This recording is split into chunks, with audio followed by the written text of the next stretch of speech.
health news. The FDA is banning juul e-cigarettes from being sold in the U.S., and the federal government has been investigating the e-cigarette giant for nearly 2 years for contributing to a surge in youth vaping. Joining us this morning with more information on that, as well as some other topics making headlines, is Dr. Celeste Reese-Willis with House Calls. Good morning, Dr. Celeste.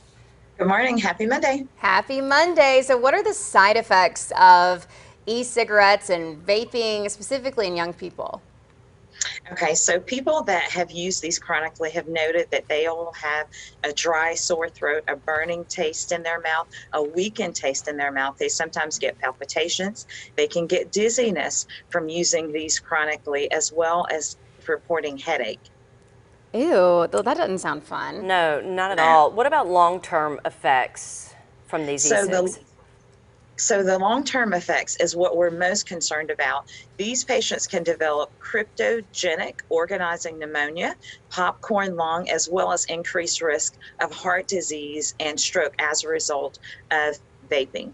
Ew, okay, let's talk about something that we like to talk about here. Yeah, the new research showing that it's estimated between 10 and 30% of people who've had COVID now have long COVID.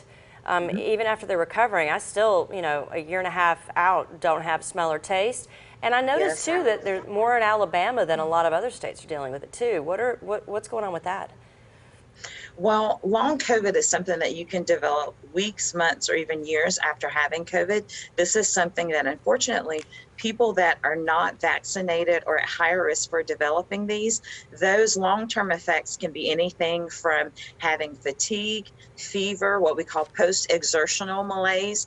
People complain of getting short of breath, difficulty breathing, palpitations, the infamous brain fog, where you have difficulty thinking and concentrating, cough, chest pain, headaches, sleep problems, change in smell or taste, depression or anxiety, diarrhea, and even changes in menstrual cycles and sleep problems. Wow. I mean, that's pretty much everything in life, you could blame on long COVID.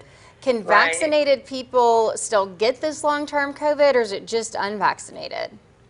So anyone can have a post-COVID condition, but studies are showing that people that are not vaccinated are at higher risk for having these long-term COVID complications.